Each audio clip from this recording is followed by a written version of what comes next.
So hello guys, welcome to my new blog. तो जिन जिनके प्रीलिम्स नहीं निकलते या जिनकी मॉक टेस्ट में स्पीड नहीं आ रही, तो उन लोगों को क्या करना चाहिए, जिससे उनका प्रीलिम्स क्वालिफाई हो जाए और स्पीड भी अच्छी तेज, मतलब प्रीलिम्स के हिसाब से स्पीड अच्छी रहे, मतलब ऐसा बता रहा हूँ मैं। तो सबसे पहले आपको क्या करना है, सबसे पहले तो जैसे रेगुलर बेसिस पे मॉक कब देना है आपको, जब आपके पेपर पास हो जाएँ। अभी आप सप्ताह में 2 मॉक दे सकते हो। तो अगर जो 2024 की तैयारी कर रहे हैं, वो सप्ताह में 1 मॉक दे दो, जिससे पता चल जाए। और मॉक में ये घबराना मत कि सर वो नंबर नहीं आ रहा या कुछ नहीं हो रहा, तो नंबर अपने आप बढ़ेंगे।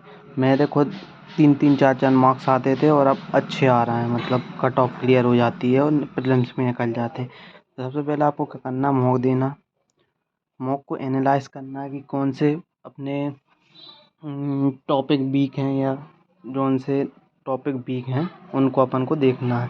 और तीसरा कि अपन को मॉक कैसे अटेम्प्ट करना है।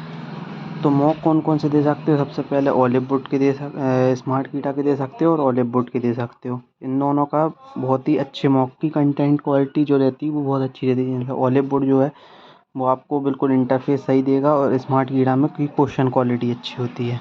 अब सबसे पहले जैसे बहुत से बच्चे मॉक अटेम्प्ट कैसे करते हैं कि डायरेक्ट लाइन से ही मॉक अटेम्प्ट करने लगते हैं, वो अपन को नहीं करना। उसमें बहुत सी जगह फंस सकते हैं अपन। तो अपने को जैसे इंग्लिश में सबसे पहले क्या करना, एरर्स देख लेना है। पहले जैसे जैसे ही टेस्ट स्टार्ट हो, सबसे पहले अपन को 30 क्वेश्चन में एरर्स देखने कहाँ पे हैं। एरर्स पे गए, एरर्स बन रहा है तो ठीक है, ज़्यादा टाइम वेस्ट नहीं करना। एक बार बन रहा है तो ठीक है, नहीं तो आगे बढ़ना है। फिर उसमें मिसलिनियस जो भी होता है इंग्लिश में, जैसे वर्ड स्वैप होता है, वर्ड ऑर्डर होता है, फ्रेज रिप्लेसमेंट होता है, वर्ड इनएप्रोप्रिएट वगैरह जितने भी होते हैं, फिर अपन को वो करना है। जैसे फिर उसके बाद फिर पैराजम्बल अपन को देखना है, या आपका क्लोज टेस्ट देखना है। ठीक है, तो फिर इन दोनों को सॉल्व करना, और ज़्यादा टाइम नहीं, अगर बन रहा है तो ठीक है, नहीं तो फिर प्रैक्टिस में करो। जो भी करना प्रैक्टिस में टाइम लगाओ, लेकिन मॉक में टाइम नहीं लगना चाहिए। और फिर देन आरसी करना चाहिए। आरसी में भी स्किमिंग करो, पहले क्वेश्चंस देखो, फिर आरसी पढ़ो। ठीक है, आधे से क्वेश्चन देख लेते हैं, उससे समझ में आ जाता है कि पैसेज में कहाँ अपने की पॉइंट्स दिए हैं, उस हिसाब से अपन जल्दी से पैसेज में देख के टिक मार देते हैं। मैथ्स में आपको क्या करना है, मैथ्स में पहले वन लाइनर सॉल्व करना। वन लाइनर का मतलब क्या होता है, वन लाइनर मतलब 35 क्वेश्चन में आपको सबसे पहले देखना है कि सबसे पहले आपकी सिंप्लीफिकेशन कहाँ, सिंप्लीफिकेशन करें, नंबर सीरीज़ करी, नंबर सीरीज़ करने के बाद अपन को डायरेक्ट डीआई करना है। डीआई में भी क्या करना रहता है, अपने को डाटा निकालो, जल्दी से पेज पे निकाल लो, क्योंकि बार बार आप डाटा देखने का टाइम ही नहीं रहता है।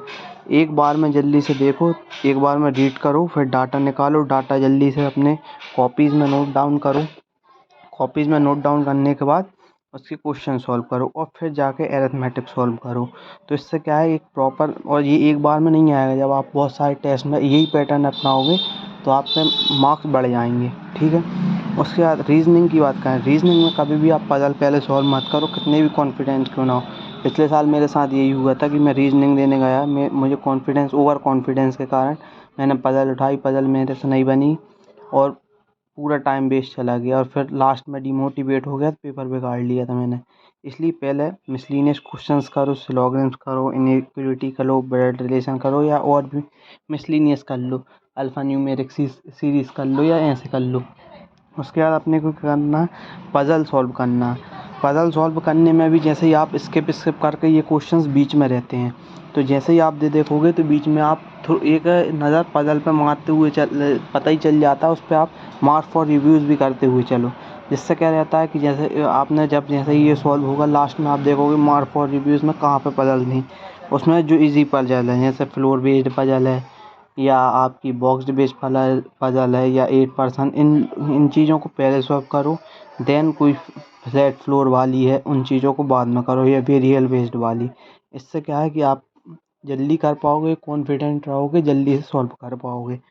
तो ये रही कि मॉक को कैसे अटेम्प्ट करना। और जैसे ही मॉक में अच्छे मार्क्स आने लगेंगे, मॉक्स में तुम देखना खुद भी को इसको, लेकिन आप कम से कम 5 और 6 टेस्ट में जब अप्लाई करोगे, आपकी रिदम बन जाएगी, और फिर आप मॉक देना स्टार्ट कर। फिर मॉक लेकिन लगाते रहना है, क्योंकि नहीं तो स्पीड स्लो हो जाएगी।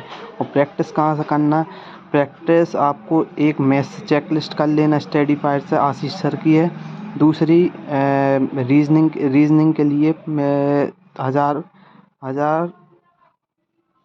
हज़ार पजल की सीरीज जो है अंकुश लांबा सर की, उससे देख लेना। और एक अप्रोच बनाओ टेस्ट को करने की कि पहले क्या सॉल्व करना है। ऐसा नहीं कि अपन पे और जो स्ट्रेटजी इधर रख रहे हो वैसे स्ट्रेटजी पेपर में अपनाना, और नहीं तो इधर आप कुछ और कर रहे हो मॉक टेस्ट में, जो मॉक टेस्ट में अप्लाई कर रहे हो वही उधर खुद करना। ऐसा मत करना कि इधर कुछ करके जा रहा हो उधर कुछ कर लेते हो फिर, ठीक है। तो इस चीज़ से आप अपनाओ, इस चीज़ से आपके मॉक बढ़ेंगे, मॉक में मार्क्स बढ़ जाएंगे आपके 100%।